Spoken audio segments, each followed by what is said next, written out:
Langsung saja Ibu pertanyaannya. Tentang peristiwa ini Pak Ustaz, maksudnya itu apa, hukumnya apa, mohon penjelasannya. Terima kasih. Assalamualaikum. Waalaikumsalam warahmatullahi wabarakatuh.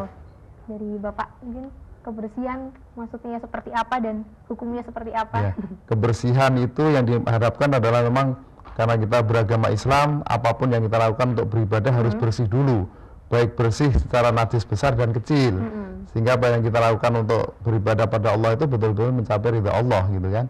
Nah, maka kalau kita ingin sholat misalnya, tempatnya harus bersih, hati kita juga harus bersih. Maka tadi di depan saya katakan kebersihan itu harus menyangkut dua dimensi, kebersihan batiniah dan juga kebersihan secara lahiriah. Nah, gitu. hukumnya sendiri seperti apa nih Pak untuk menjaga kebersihan? Kalau bagi kita wajib, hukumnya ya? wajib karena kebersihan merupakan modal dasar sah tidaknya kita sholat pada Allah gitu. Secara khusus ibadah khusus yang umum saya kira juga orang tidak pernah akan akan memandang bahwa kebersihan itu harus menjadi nomor satu. Iya. Karena dari bersih kita bisa sehat gitu kan, maka wajib kita lakukan. Nah, kembali ke Pak Septa nih. Iya. Tadi baru saja SD Muhammadiyah Wiro Brajan 3 menjadi juara 2 penghijauan dan konservasi alam. Nah, gimana nih Pak caranya bisa menggugah semangat bagi seluruh warga sekolah hingga mau menjalankan yang namanya menjaga kebersihan? Gimana? Tentunya kan juga bukan perkara yang mudah nih. Ya, jadi memang kita kebetulan di sekolah punya ini juga KBS, kebun bibit sekolah. Kebun bibit sekolah. Iya, dan juga ada Wibraga kebun gitu ya.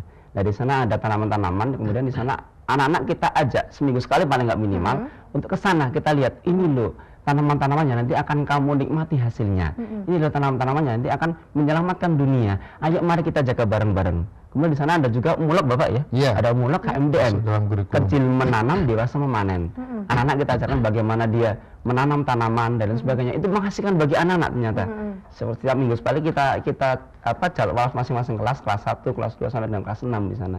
Anak-anak mulai kita ajarkan, inilah ayo mari kita rawat tanaman ini, kita jaga lingkungan kita sehingga nanti kedepannya kita bisa menghirup udara dengan segar sekali. Gitu. Nah, tentunya itu juga tidak dilakukan hanya muridnya. Nah, kalau peran serta dari Bapak Ibu gurunya seperti apa nih Pak? Luar biasa. Kita juga ada semut list. Semut list itu berlaku untuk siswa dan juga untuk guru. Dan juga ada semut lik.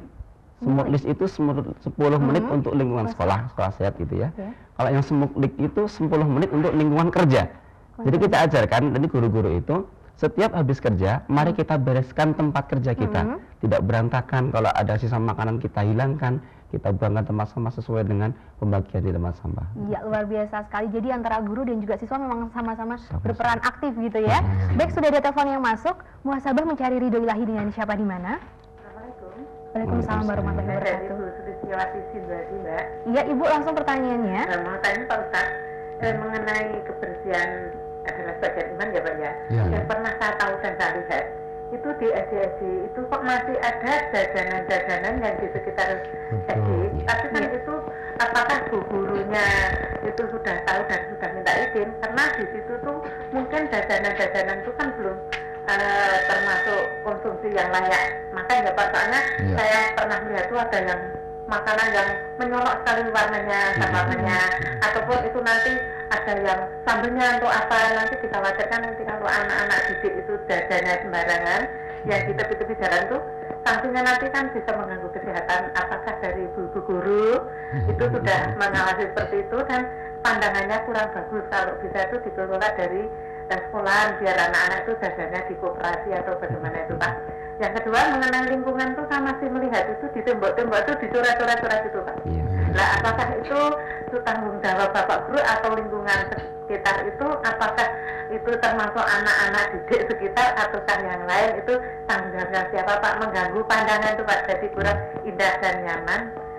Terima kasih Pak. Assalamualaikum warahmatullahi wabarakatuh. Assalamualaikum warahmatullahi wabarakatuh. Pak Suwardi gimana ditanggapi? Terima kasih Ibu Sri Setiawati.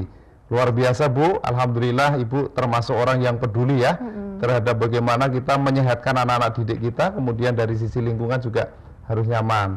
Jadi program sekolah kita SD Muhammadiyah Wiro Brajan 3 memang secara khusus bahwa kantin itu didesain sedemikian rupa sehingga semua jajanan anak insya Allah kalau di sekolah kita SD Muhammadiyah Wiro Brajan 3 sudah terprivasi dengan baik.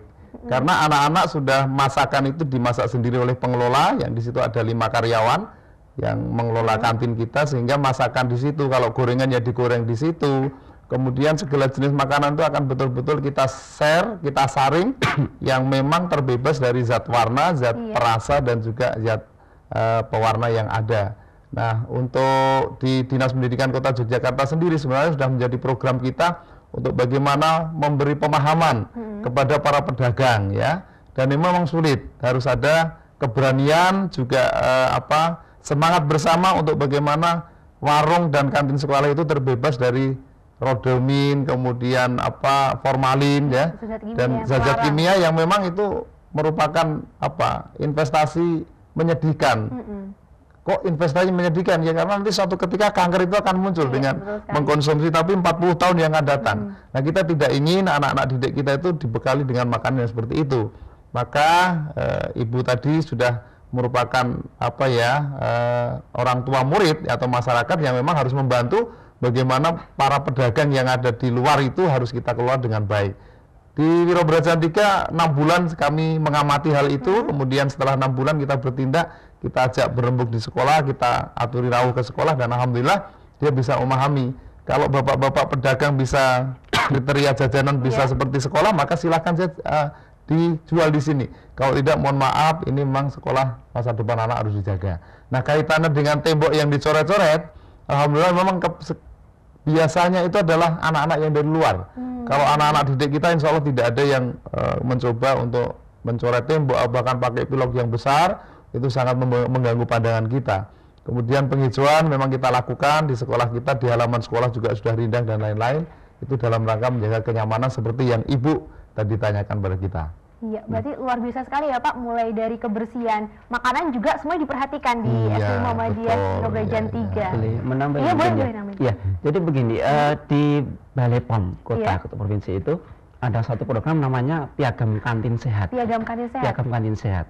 Di sana kantin-kantin itu kan diawasi di sana, sehingga untuk mendapatkannya kantin harus mengirimkan sampel makanan ke sana, diuji, kemudian nanti dievaluasi. Kalau memang nanti kantin ini memenuhi syarat, dia akan diberikan piagam yang namanya piagam bintang 1.